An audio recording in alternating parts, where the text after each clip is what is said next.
guys, we moved into this house 1 month ago and we are moving out today. This is the shortest I've been in a house. Like I thought before this the shortest was 1.5 years, but yeah, we have to move out. So I just want to tell you why, because we are moving today. I'm all packed up and everything. It's just a decision that I made a few days ago, so I couldn't even have given you warning because I myself didn't know I was moving out now, but I knew I was moving out. So when I moved into this house initially, I love this house. Even you can see from the background, this house is mwah, beautiful. Love the colors in the bedroom. Love the house. It's spacious, which is something I really appreciated. And I was looking for somewhere where we could settle for at least a year or 2 years before moving again, because I don't like moving so much. In my previous house that I was in, I was there for 3 years. I'm just laughing because I wanted to add before I was kicked out. Why I never knew that I would never laugh about that situation, but I stayed in my previous house for 3 years, so definitely I'm not someone who moves like all the time. So when I moved here, I looked at this house, I was like, this is a nice place for me to start again. And as I said even in that video, my house to a video, even when I was moving and everything, I didn't want some things, but I feel like I compromised because I wanted the houses in this building and I wanted them for also the price. I just figured out ways to deal with the small inconveniences, because I was like, no house is perfect. So I just sorted things out, and then I realized actually I have compromised a lot, because first of all, I have never wanted a house on ground floor, and I keep saying that. I have never even looked at a house on ground floor. Why did I pick a house on ground floor?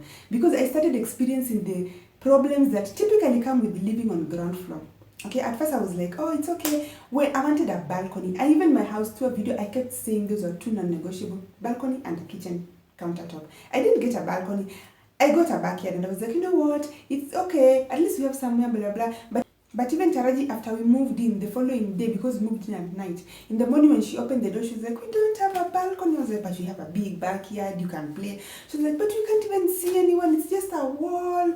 And I felt bad because I also wanted a balcony, but I kept telling myself, oh, there's no problem. We'll just make this work. This is a nice place for me to shoot content. It's private. It's mine. And I was looking at someone like Mumbi Clay. If you are Kenyan, maybe you know her. She's a YouTuber. She has like a nice background there. She's put even 2 chairs there. And that umbrella in there, Coca-Cola or whatever, those umbrellas where people can sit. But hers, she has a place that is a bit wider. So I was thinking along those terms of like, I'm going to put the flowers along. No, I had plans. I was like, I'm going to make this work. It's not a problem. Though ideally, I wanted a balcony, not a backyard. Now, I realized very fast that I'm not going to be able to use this balcony because problems that come with living on ground floor. One time you're just chilling and then someone just comes with, people are living up, they just hang their clothes that are running. Zile mango zinatoa rangi, those are the ones that they hang, like, so they can drip on you, and they have their own balcony where they can hang. So you're just chilling, you just see red water, purple, like people hanging clothes that are running, like you just see a lot of color. And then sometimes you wake up, the time I woke up, I find like people, it's you, they've eaten banana peels and they've dropped it down. So I was just like, So apart from that, the first 3 weeks here, we had a lot of problem, because there were a lot of repairs to be done, because this is an old house, okay? I will say this again and again, I prefer new houses because everything is working. You don't need to have a lot of repairs, the walls are clean, whatever. So when I came in, they made it clear that they're not going to paint the walls or do anything. I was like, it's okay, I'm going to paint it. But now when the toilet was not flushing, the bathroom was not draining, I started getting like irritated because we'll be stepping on water. Sometimes I would drain the water, but again now, it started coming from that car drainage. So I feel like that was like a sewage. I didn't want to touch the water. It was a lot. I think the beginning of 3rd week, I went to the caretaker when she came around, because she doesn't live here. And I told her, you tell the owner of the house, tell me when I'm supposed to give my notice because I'm moving out. I was just fed up. That was not moving out. I was just threatening them. So they can act. But those things started happening. I started feeling, Then now when the plumber came to fix that, I was like, let him also fix the outside, the backyard one, the drainage. And then you are like, no, even that drainage is not working. They fixed it 3 how many times. It's been blocked by something. I don't know by who, where. Bottom line is they're telling me that for me to clean the backyard, I need to be scrubbing it. And then after scrubbing it, because no, it's not as smooth as here. It's a backyard. It's not a balcony. After scrubbing that hard concrete, so I go in with the mop again. I take the water, I go and drain it in the toilet. So I was just like, this is a lot of work. So I was like, okay, maybe I'll be doing that once in a while. I just started feeling like I really compromise a lot. But that was not enough reason for me to move. I was like, I told myself, it's okay. But the next time, now that you know better, you know exactly what you want, don't compromise. Next time, make sure you get a house that is not on ground floor, that has a balcony, and that is at least a bit new, or if not new, at least when you come in, it has been painted, renovated, like you don't have to struggle with management or repairing stuff. So then I realized, which I don't know how I did not think of it. Whenever I move into a house, I think it's because I stayed in one house for too long. I stayed for 3 years, so I've even forgotten things to do with moving. Whenever I move into a house, I normally make phone calls inside the house, in different areas of the house, to make sure that the house has network. I don't know why I did not think of it when I came here. It did not cross my mind until the last day. After I had paid, I was like, what? What if there's no network? And this is ground floor? Yes. Here, there's limited network. Limited. Most of the times when I'm making phone calls, I have to be here. Or this one. This is where the network is strongest. So sometimes even if someone calls me, if I'm in the living room or sitting room, I have to run and come and sit here. Let me say I want to talk to someone for 30 minutes or 1 hour. My siblings and I normally talk for long. I just have to sit here. If I move like this, we can't hear you. You're breaking. Whatever. Sometimes people call me and they're like, what, you called you and your phone was off? And I'm like, my phone is not off. Then I realized there are parts of the house where I'm at. If you look at that Safaricom bars, they show you the network. Flat. Not even 1 bar. Flat. 0. Otherwise you get 1 bar. At most maybe 2 bars. And network is very, very limited. So I started getting irritated with that thing of phone calls. Because it's like, I need to be able to make a phone call in any part of the house, not just one particular spot. Sometimes I'm making important phone calls, like maybe there was a time I was calling customer care to sort me out on something. And they were like, no, Linda, look for a place that has network. We can't hear you. So I had to rush. I was working the sitting. I have to rush and come and sit here. This particular spot. I called my sister, and then after that I called my brother immediately. So we started talking, and we was like, try to move somewhere where there's better network. So I do this. I'm like, but here, this is where there's network. Let me just move like a small bit. Those two small things started irritating me, but it didn't make me decide to leave. So what happened with this security issue? If you did not watch my vlog where I explained, someone's clothes was stolen, and then now when the management came to look at the CCTV, because there is no part of management that lives here. So when they came to look at the CCTV footage, they realized that the CCTV place had been broken into and stolen too. And that place is right by my door. And I'm the only tenant on the ground floor. Every other person lives up. So when we had that tenants meeting, I was like, okay, let me hear what they're going to say and maybe suggest something like maybe hiring a security guard too. That meeting is the one that also scared me, because the meeting started like, oh, guys, you know about the issue of stealing clothes. At least 80% of you have had their clothes stolen. I was like, what? 80? Okay, I've lived in places where people steal clothes once. Like, it's not like I've lived in posh areas. That sometimes happen. But I'm like, 80% of the tenants have had their clothes stolen. I was like, so if I live here, I am sure I'm going to lose like a quarter or half of my clothes. So I was like, what? So I started talking about what happened and everything. So people are talking about solutions. So they asked us for our suggestions on solutions or whatever. So I decided to suggest hiring a security guard. So I don't know. I just realized people are fighting me on this one. Like, people are just like looking at me like, what's wrong with you? Why is that what you're thinking of? People are pushing for management to buy CCTV cameras again, which is good, which is important. CCTV cameras are important. But I was like, alongside the CCTV cameras, we can add a security guard. But people are just like, no. And then now one person asked me like, if you walk from the stage up to here, how many buildings do you see that have security guards? And I stopped and paused, and it hit me, what? In this area, I haven't seen security guards. A lot of people in this area believe so much in CCTV cameras, and that's it. So I was like, I realized that I was trying to push a foreign concept, that is something that is not common here. So that makes sense, okay? There's no problem. Maybe people are not used to that here. Me, I was used to that in my old place of work. We had the Maasais who used to guide us, and if you know the Maasais, they don't joke with security. And it was almost every building. So even if you're coming home late, even if you don't know where your particular security person is, maybe they're not at the gate, there's security in the next building and the next building and the next. So I think I was just used to that. So I said, it's okay. If we are not having security, they said no. The owner has said no. to hiring security. Now that one, they're not even entertaining. I was like, okay, sour. Then if you're getting CCTV, let's get one that is, someone can be connected to someone's phone or computer. Someone can be monitoring regularly, not that it's stored somewhere for weeks or months, and then when something happens, now we have to go dig in and start looking at all the footages. Like, I was like, it has to be something like someone is monitoring. Someone can even see right now and call us and be like, someone is trying to break into this one, you go and, things like that.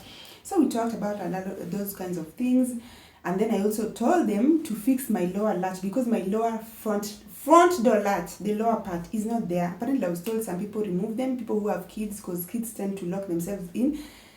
It's very understandable. My daughter one time locked herself in a previous house. So I understand, but I'm like, but me, I need it, and it's there. So yeah, like, it's partially there. It's not there, it was removed. So I was like, that's the one that I feel most comfortable with, because the latch in the middle, anyone can reach in. The latch even at the top has like a glass part. You can break in and put in your door.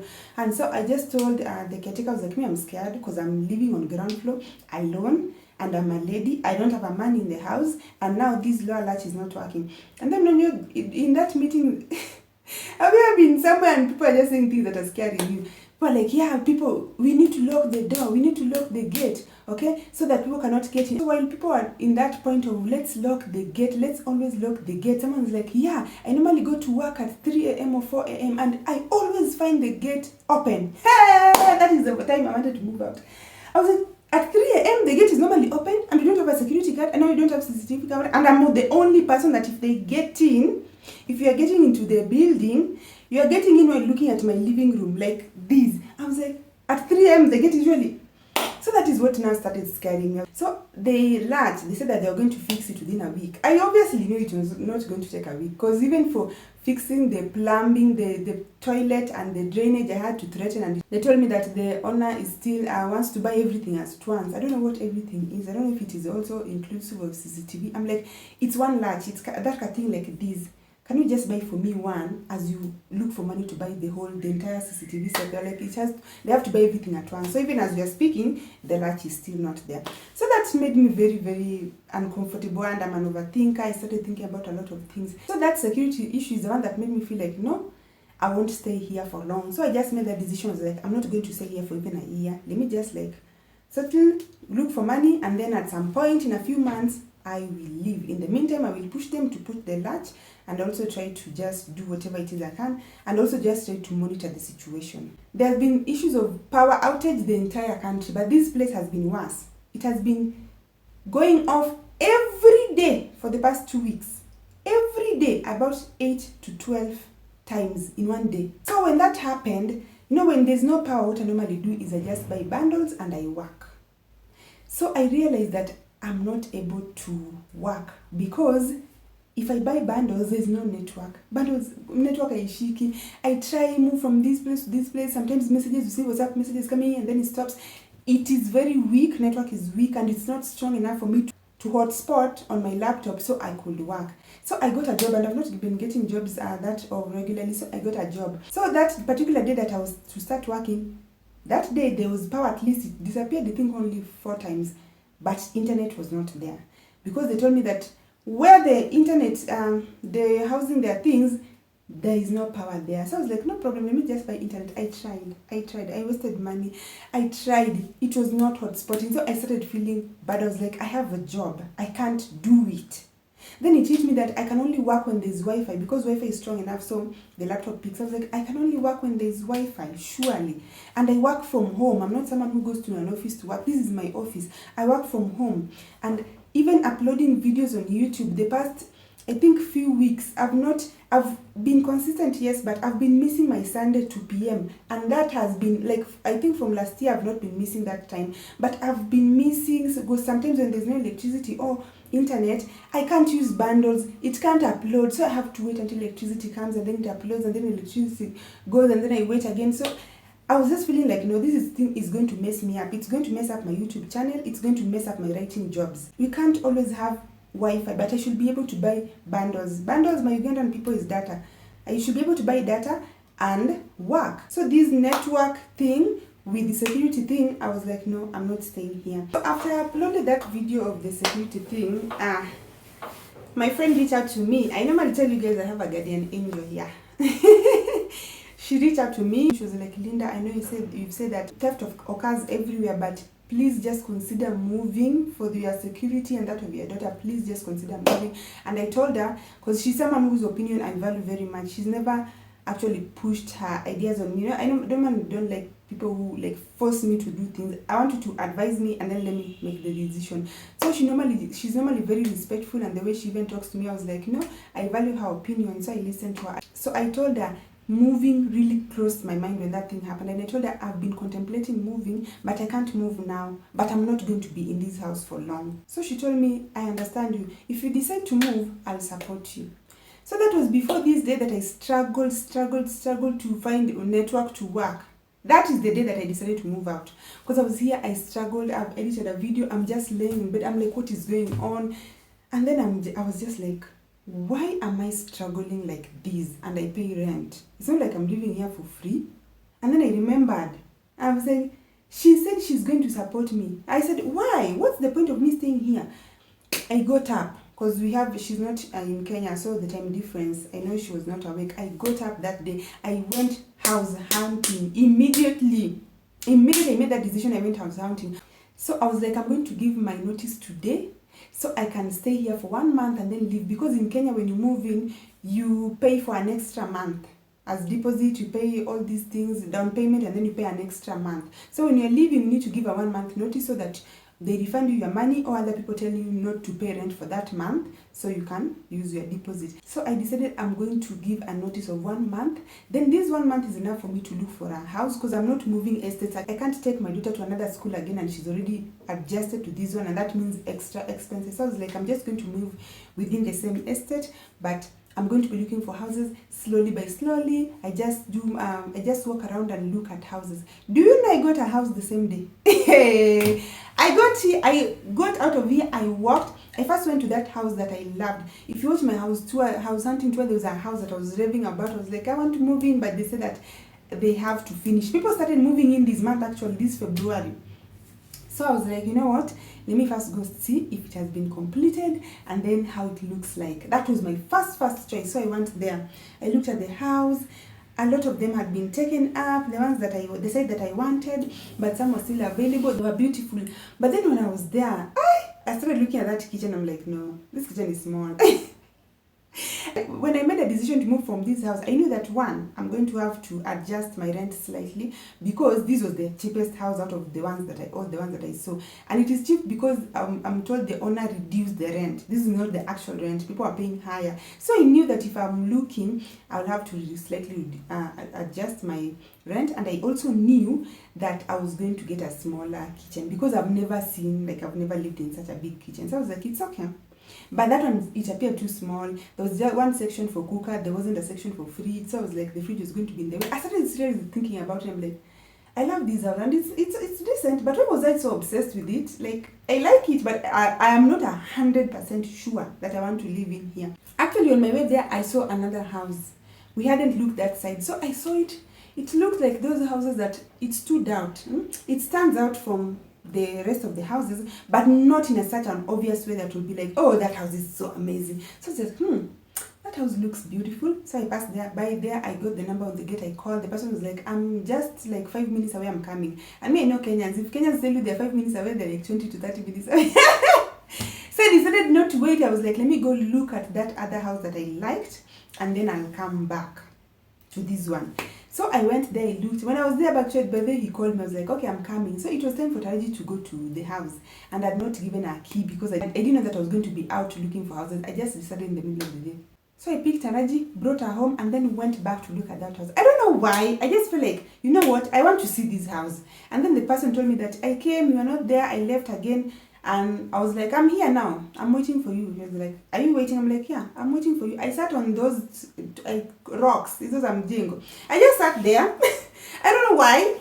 I was patient. I was just like, I'm just going to sit here. I'm just waiting for you. Just come. While I was sitting there, I started looking at the videos of the one that I took from the former house. I was like, I'm not 100% sure this is the house for me. So even when I was there, I kept complaining to that person. I was like, I would have been your first tenant. You guys refused to give me this house. But for a reason, because if I'd gotten in that house, I would not have moved, because I would not have encountered the challenges I've encountered here. So the guy came. And then I just saw him put a fingerprint on the door, on the gate like this. I was like, ah! So I waved at him. I was like, I'm the one who wanted to look at the house. So he let me in. I'm like, you people have like the thing fingerprint, biometrics or whatever. That fingerprint. I was like, you people have it? Yes.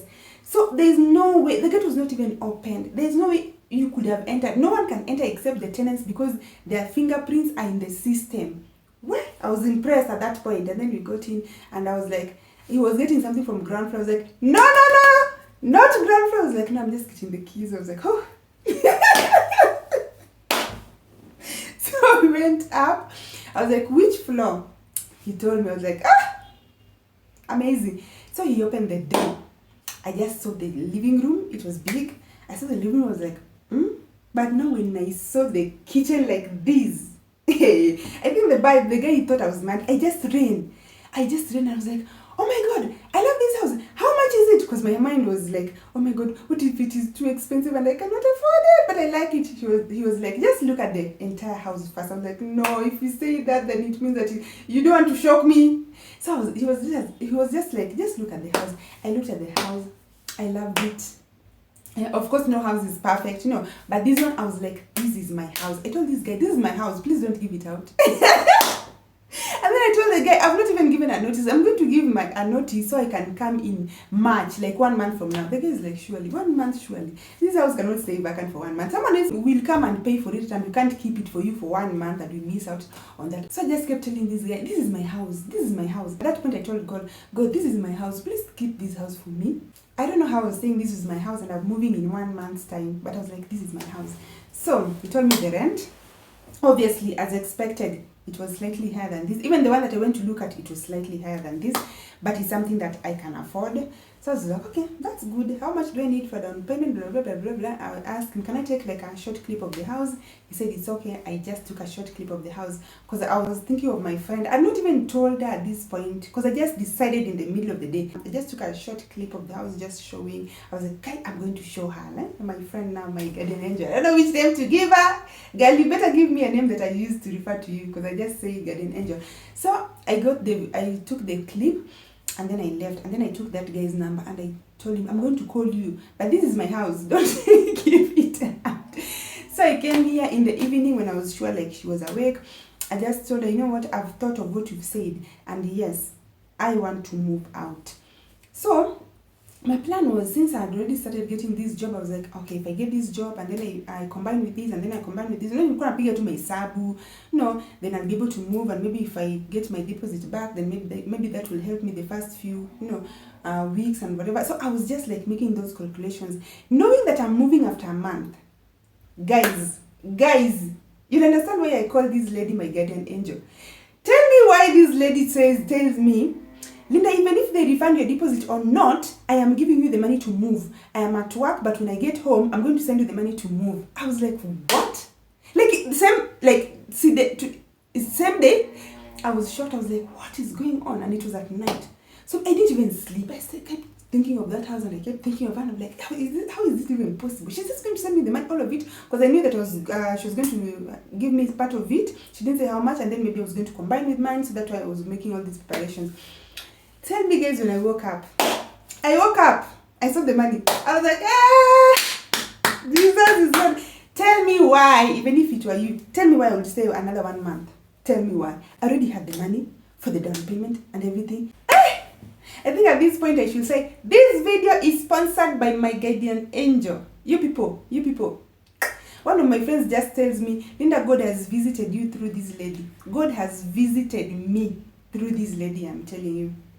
She's been a blessing to me. I don't even know where she came from or why she likes me, but thank you. May I accept it? Thank you. In the comments, please just tell her thank you for me. Just say thank you, Linda's guardian angel. Thank you. So when that was started, I was like, you know what? I'm moving. I just called that girl. I was like, hey, you remember me? She was like, yeah, I remember you. I saved your number because out of the people who looked at this house, you were the one who seemed serious and I knew you wanted this house. I was like, yeah. I told him, don't give her that house, because I had work to do in the morning. I was like, I'm working now, but don't give her that house. I'm coming to pay today. So I went and I paid. I forgot to tell you guys that on top of the biometrics, they also have a CCTV camera and they're considering hiring a security guard. And also this house is way closer to Taraji school than this house that I'm filming in right now. And I'm telling you, Taraji doesn't have to cross any road to get to school. That makes me so happy. You have no idea. And then it hit me. I've not even given a notice. It was like the last week of February. I was like, oh my God. So I called them and the caretaker. She was not available. I texted. I was like, please, if you find time, please pass by. She didn't respond. And then she called the next day. And then I was like, please come. I need to talk to you. She said, I don't live around, but I will come. Not today. And maybe it's due tomorrow or the next day. I was like, no. Because at that point, I had like less than a week. I was like, no, I wanted to really talk to you. And then she was like, no, I'm not able to come today. I said, okay, let me just tell her over the phone. So I told her, you know what, I'm moving out. Because of maybe this security issue, I am scared down here. And also, I cannot work with the lack of network. And this is my job. So I just explained to her. She's a very understanding lady. She said she understands. Now she'll talk to the owner to see what they will do about the deposit. She came here. She told me that the owner said that since I've given a short notice, he doesn't have the money at hand. But they'll refund the money. So even if I move out, they'll refund the money. I'm laughing because if you are Kenyan, you know how landlords usually are. Most of the time after you've moved out, it's a struggle getting your deposit back. But some are good. Some have really refunded me my money. They normally remove things like damage you've done or maybe painting, whatever. I haven't even been here long enough to make any damages. Or yeah, there's nothing to paint because I found this place like this. So I'm just choosing to trust her. But you know what? When I made that decision to tell them I'm moving, I was ready to lose that deposit. I was like, you know what, I'm not ready to stay here one more month and encounter these challenges because of deposit. Yes, my deposit is important to me. It is my money and it's a whole 1 month's rent. I would love to have it back. But that is not the reason enough for me to stay. I am leaving. I talked to them yesterday. They came here. They read my water bill. I paid the water bill. So there's nothing that I haven't done. So what I've decided is I'm just moving. I'm moving today. Actually, I'm waiting for Raji to come back from school so we can move. If they decide to refund my deposit, I will be very, very happy because of course it will help me a lot. Hopefully they do. But even if they don't, me, I'm moving. So guys, that is the update that I wanted to tell you. So I didn't want you to be shocked and be like, how is she moving? And didn't she just move into this house? So I just wanted to let you know. As you're looking at me right now, I'm going to shoot the house tour before we move in. Because I've only had very few days to do everything, pack, whatever, look for movers again, and it's a whole process. The next video you're watching might be my house tour. Guys, you people are going to love this house. So bye guys, see you in my next video.